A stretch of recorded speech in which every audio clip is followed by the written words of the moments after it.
Salut les gens, alors moi c'est Mengue, M-E Macron, N-G-U-E Macron. Alors, petite parenthèse, la barre sur le E s'appelle Macron. Je vous rassure, je n'ai absolument aucune affiliation avec notre cher président français et ne vais absolument pas tourner cette première vidéo en analyse politique.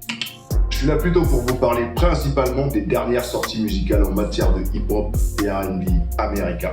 L'année 2020 a plutôt pas mal commencé musicalement, malgré la pandémie qui a frappé le monde et entraîné un confinement des populations dans leur maison. Un confinement qui a inspiré beaucoup d'artistes, qui en ont profité pour être plus actifs sur les réseaux sociaux, notamment Instagram, en montrant les fruits que cette situation a généré. Et c'était plutôt pas mal, ouais. D'autres ont alterné par des lives épiques, notamment les Versus, créés par Timbaland et Swizz Beatz, deux super producteurs, très actifs dans les années 90 et le courant des années 2000, responsables de plusieurs hits de DMX, Jay-Z, Missy Elliott, Beyoncé ou encore Drake pour ne citer que ceux-là. Les Versus sont cette battle d'artistes hip-hop et R&B reconnus, principalement tels que les deux créateurs de ce concept eux-mêmes, où les artistes concurrents ont tourné chacun leurs anciens sons respectifs, les classiques, les inédits, histoire de nous rappeler à quel point cet art est riche et beau.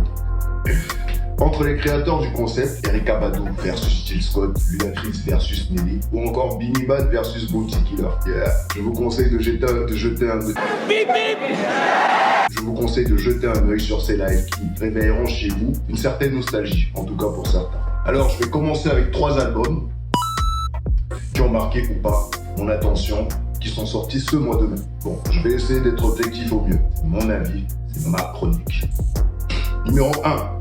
Drake, Dark Lane Timotheus. Mixtape sorti dans la nuit du 1er mai, 14 titres où Drake navigue dans la versatilité qu'on lui connaît. Il avait déjà sorti un clip sur YouTube qui combinait en une trame visuelle et sonore les titres When to Say When, qui reprend le classique de Jay-Z, Song Cry, combiné avec le morceau Chicago Freestyle featuring Give It Up, un artiste R&B émergent qui a ce timbre de voix qui nous rappelle cet excellent chanteur Sampha. Un morceau où Drake y reprend avec ses mots une partie du morceau Superman d'Eminem.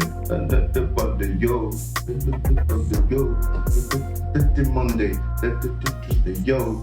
Hi, my name is... What?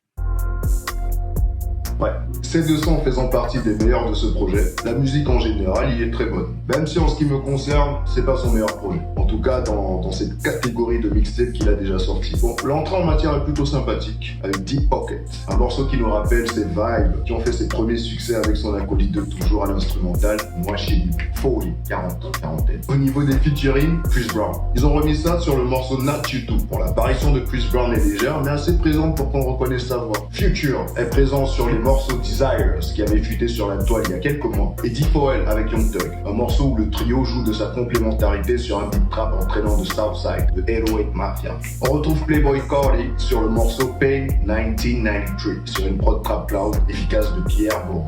Entre parenthèses,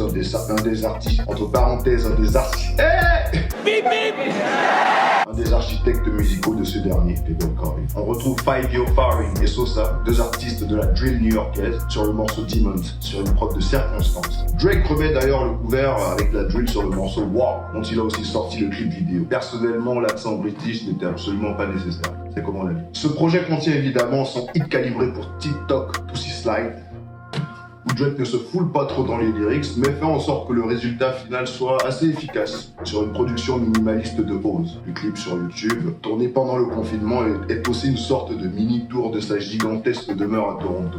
Donc dans l'ensemble, c'est plutôt un bon projet qui se laisse écouter, mais ne vous transcende pas forcément, surtout quand on connaît le potentiel de l'artiste. Je mets une note de 7 sur 10.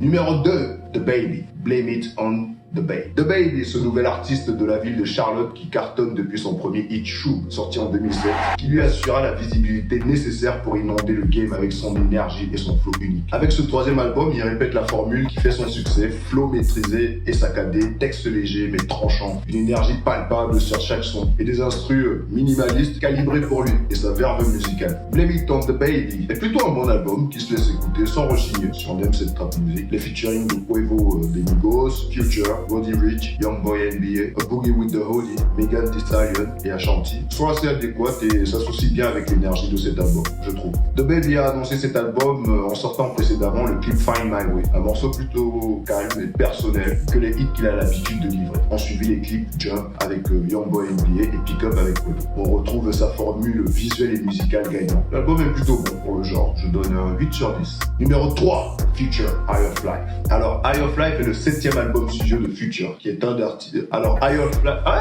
Bip, bip. High of Life est le 7e album studio de Future, qui est un des artistes assurément les plus prolifiques du rap game. Si on compte ses multiples mixtapes aussi, il est chaud. Il m'a fallu quand même 3-4 écoutes avant de bien rentrer dans cet album, c'est pas évident. L'album dans l'ensemble il est pas mal, en comparaison à celui d'avant, ce Wizard que j'ai préféré, qui avait une rythmique plus cohérente et prod plus lourde que Future maîtrisait de manière presque jubilatoire, frère.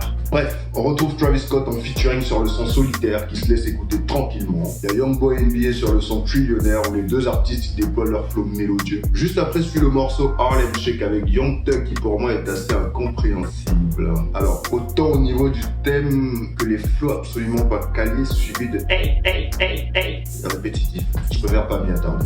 Le morceau All Bad avec Lil Uzi Vert est plutôt cool. D'ailleurs sur une prod qui est plus adaptée à Lil Uzi mais Future fait le taf quand même. C'est un bon morceau. On y retrouve évidemment le hit avec Drake Life is Good dont on peut trouver le clip sur YouTube. Le remix avec The Baby et Lil Baby est aussi inclus dans l'album. Lil Durk est présent sur le mélancolique et sobre Last Name où les artistes se livrent sur la street life et les rapports conflictuels qu'ils peuvent rencontrer dans leur respectif parcours. Un très bon morceau, j'ai bien aimé. Enfin on retrouve Meek Mill et Doughboy sur 100 Shooters. Bon morceau mais dont j'ai pas trouvé la pertinence dans le projet. Mention spéciale pour le morceau Too Comfortable qui nous met excellemment dans ce mood High of Life. Je donne un modeste 7 sur 10 à l'album. Alors ce mois de mai, il y a eu d'autres sorties assez sympathiques. Nous avons l'album de Nav, Good Intentions, l'album de Polo G, The Goat, l'album de Chris Brown et Young Thug, Slime and B, et l'album de Gunna. Voilà, c'est ma petite sélection. Voilà. J'espère que vous avez apprécié, en tout cas, mes petites analyses. Rendez-vous le mois prochain. N'hésitez pas à liker, partager et à vous abonner à la page pour être au courant des news de l'équipe Still Dream. C'était la chronique de Mengue. J'espère que vous avez apprécié. Rendez-vous le mois prochain. Peace!